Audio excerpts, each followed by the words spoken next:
오늘 우리에게 주신 하나님의 말씀은 고린도전서 1장 18절에서 31절까지 말씀입니다. 함께 봉독하겠습니다.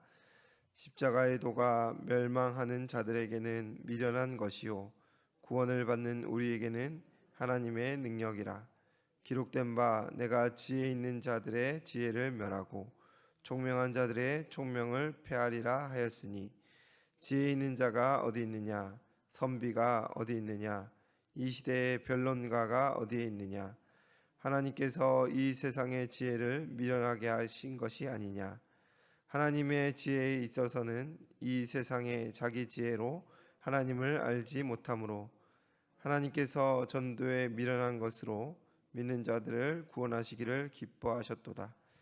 유대인은 표적을 구하고 헬라인은 지혜를 찾으나 우리는 십자가에 못 박힌 그리스도를 전하니 유대인에게는 거리끼는 것이요 이방인에게는 미련한 것이로되 오직 부르심을 받은 자들에게는 유대인이나 헬라인이나 그리스도는 하나님의 능력이요 하나님의 지혜이니라.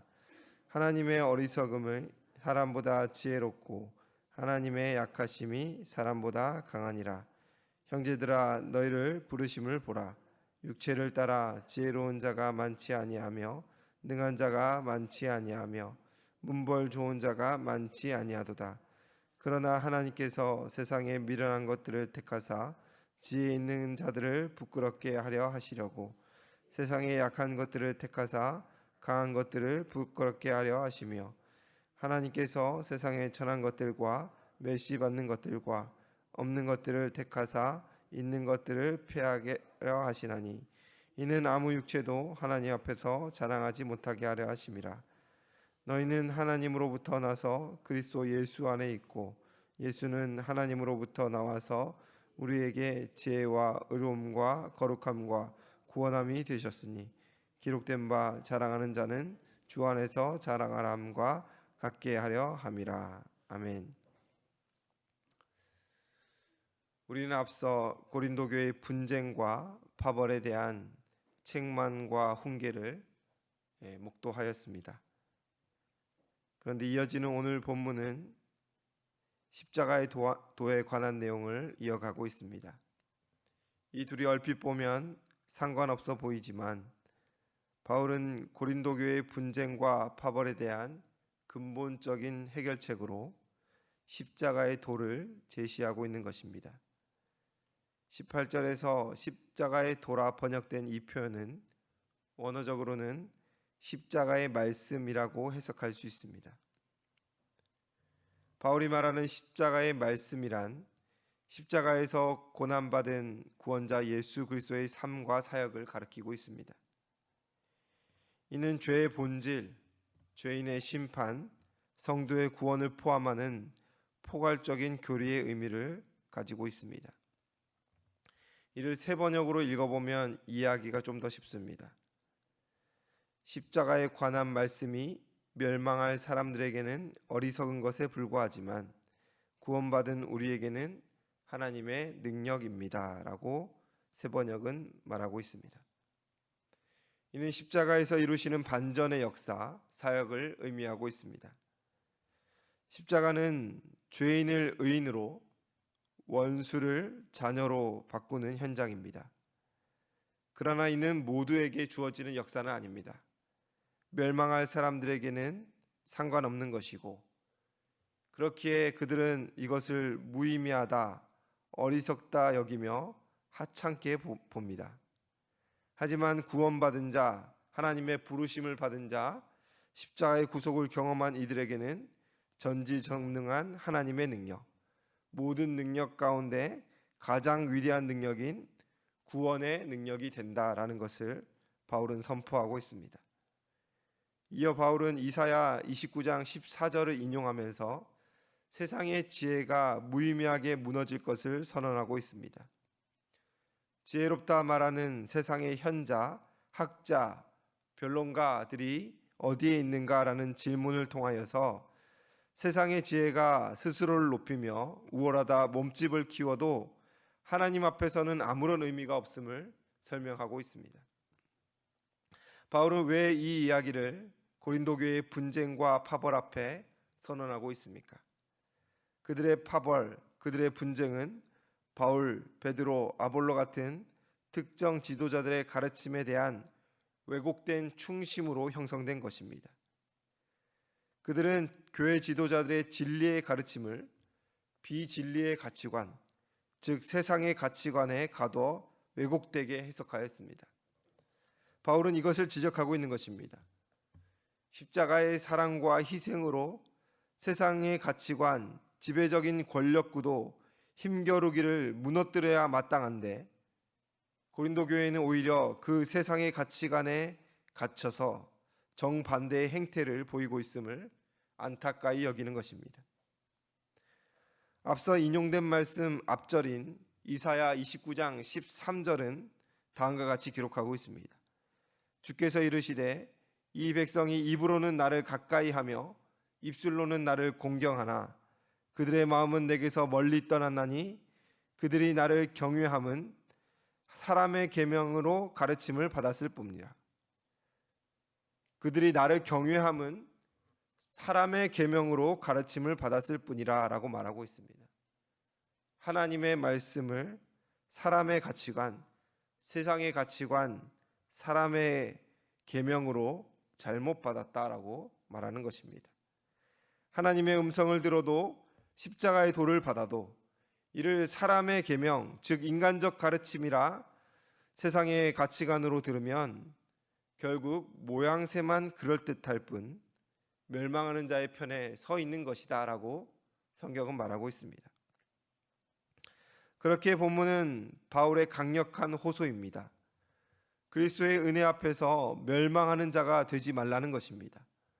십자가의 말씀, 십자가의 도, 그 무엇보다 귀한 가치 앞에서 사라질 자가 되지 말라고 고린도 교회를 향한 애곡과 애타는 마음으로 사랑의 호소를 하고 있는 것입니다. 20절, 22절 이하의 말씀은 십자가의 도가, 십자가의 말씀이 세상의 가치관과 대립되고 충돌된다라는 것을 설명하고 있습니다. 유대인이 구하는 표적, 헬라인이 구하는 지혜, 그런 것들은 인간에게 구원의 길을 제시하지 못합니다. 인간은 자신의 노력으로 세상의 지혜로 인간의 모든 문제를 해결할 수 있는 양 말합니다. 하지만 그 세상의 지혜는 결국 죄와 죽음의 문제 앞에서는 침묵할 수밖에 없다라는 것입니다.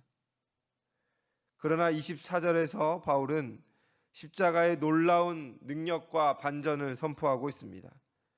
오직 부르심을 받은 자들에게는 유대인이나 헬라인이나 그리스도는 하나님의 능력이요 하나님의 지혜이니라. 십자가는 세상의 눈에는 실패처럼 보입니다. 하나님의 아들이 힘없이 죽임당한 이 사건처럼 보이지만 그러나 하나님께서 부름받은 자들에게 십자가는 전혀 다른 의미임을 설명하고 있습니다. 그리스도께서 죄와 죽음을 이기신 승리의 현장이며 인간의 지혜로는 결코 찾을 수 없는 구원의 길임을, 구원의 능력임을 설명하고 있습니다. 그래서 바울은 하나님의 어리석음이 사람보다 지혜롭고 하나님의 약하심이 사람보다 강하다라고 말합니다. 물론 하나님께서 어리석음이나 약함이 있다는 뜻은 아닙니다. 사람들이 어리석다라고 생각하는 하나님의 방법조차 인간의 가장 뛰어난 지혜를 능가하며 사람들이 약하다라고 생각하는 하나님의 역사가 세상의 가장 권세를 무너뜨린다라는 의미입니다. 이어 바울은 고린도 성도들로 하여금 자신을 돌아보라 말합니다. 형제들아 너희를 부르심을 보라. 너희를 부르심을 보라. 바울은 일관되게 고린도 교회를 우리라 말하고 부르심을 받은 자다라고 말합니다. 그들 가운데 세상적으로 지혜로운 자, 권세 있는 자, 명문가 출신이 많지 않았습니다. 하지만 하나님께서는 세상에 미련한 것, 약한 것, 천한 것들, 즉 고린도 교인들을 택하셨다라고 말합니다. 29절은 그 이유에 대해 설명합니다. 이는 아무 육체도 하나님 앞에서 자랑하지 못하게 하려 하심이라. 인간은 끊임없이 자신을 자랑하려 합니다. 자신의 지혜와 능력, 성공과 업적을 드러내고 싶어 합니다.